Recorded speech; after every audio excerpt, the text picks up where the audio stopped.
नेपाल में पिछले कुछ दिनों से हो रही लगातार मूसलाधार बारिश और उसके बाद नेपाल में स्थित कोसी बराज के रविवार को 56 के 56 गेट खोल देने के बाद बिहार में कोसी नदी उफनाई हुई है और कई जिलों में बाढ़ का खतरा मंडरा रहा है। कोसी बराज के सभी गेट खोल दिए जाने के बाद रविवार को 3,94,000 क्यूसेक पानी छोड़ा गया, जिसके बाद कोसी नदी का जल स्तर बढ़ गया है और बाढ़ का पानी कई गांव में घर बना चुका है। इससे हजारों की आबादी प्रभावित हुई है।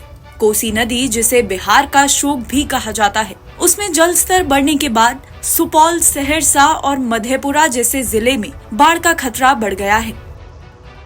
बिहार के लिए परेशानी की बात तो ये है कि इस बार जुलाई महीने में ही कोसी नदी में जल स्तर जबरदस्त तरीके से बढ़ गया है। जानकारी के मुताबिक पिछले 44 सालों में ऐसा पहली बार हुआ है जब जुलाई के महीने में तकरीबन 4 लाख क्यूसेक पानी कोसी बराज से छोड़ा गया है। सुपौल, सहरसा और मधेपुरा जिलों में हालात ऐसे हैं कि नदी के अंदर बसे सैकड़ों गांव पूरी तरीके से जलमग्न हो चुके हैं।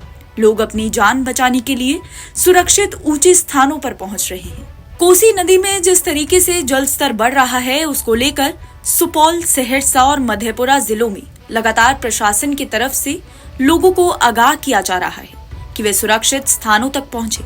दूसरी तरफ उत्तर बिहार में भी पिछले कुछ दिनों से लगातार हो रही बारिश की वजह से स्थिति और ज्यादा गंभीर बन गई है। में बांध का स्थिति सुधर गया है और पानी कम हुआ है, लेकिन जहाँ जहाँ एम्बैंकमेंट ब्रिज हो गया उधर का लोगों का परेशानी बना हुआ है। हम कोशिश कर रहे हैं जितना हो सकता है सबको मदद करने का। सर, डिब्रूगढ़ का जो अवस्था है उसको लेकर किस तरह से? डिब्रूगढ़ में हमने जो स्थिति देखी है बिजली विभाग की, सर बिजली विभाग के पास मेन पावर की बहुत ज्यादा कमी है और उनके पास आधुनिकरण जो उपकरण होते हैं आधुनिक, वो उपकरण भी नहीं है। एक पुरानी स्टाइल में पूरी बिजली विभाग चल रही है। मतलब इसमें बिजली विभाग का क्या है? क्योंकि 6 दिन से डिब्रूगढ़ में बिजली कट थी। ये तो बिजली कटवा के रखा गया है ना, लोगों का जान माल का नहीं, जो सर्विस मिलनी चाहिए जैसे रीस्टोर के लिए वो नहीं मिल रही थी।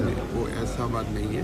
आप बोले तो 2 मिनट में रेस्टोर हो जाता है, वो तो स्विच से हो जाता है, लेकिन प्रॉब्लम यही है कि रेस्टोर होने का बाद पानी है, पानी और विद्युत एक साथ नहीं जा सकता है, तो इसीलिए वो लोग काट के रखा है।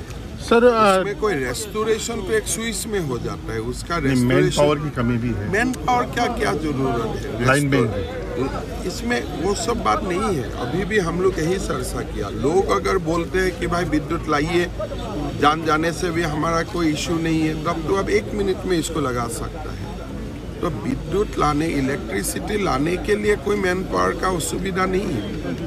असुविधा है यही कि जब बाढ़ है, इतना पानी है, आप इलेक्ट्रिसिटी कैसे दे सकता है? सर डिब्रूगढ़ में जो बाढ़ की समस्या जो हो रही है उसको लेकर सर किस तरह, क्योंकि सभी रास्ते जो है भरे हुए हैं। देखिए, डिब्रूगढ़ में जो अभी का बाढ़ है, मैंने जाके देखा, इशू गार्बेज क्लीनिंग के लिए है। दोनों तरफ बिल्डिंगें हो चुका है, इक्विपमेंट नहीं जाते हैं गार्बेज क्लीनिंग के लिए, सो ड्रेन क्लॉग हो चुका है।